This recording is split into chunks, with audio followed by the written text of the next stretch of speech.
lights out, and we're racing in MotoGP here in Austin. Really good launch away from pole position by Marquez. He runs the outside line. Marquez Bagnaia's made a great start as well from the back of the second row in 6, although he gets his nose chopped off by the Gian Antonio. Once again, it's the story of MotoGP 2025.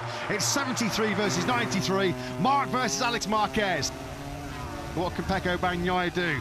Starts clicking through that seamless shift gearbox, and he's so razor sharp on the brakes into turn number 12. He is going to make it pull down to the apex, although he's a little bit wide. He will have the inside line though going into turn 13. So Bagnaia then does slot into second place.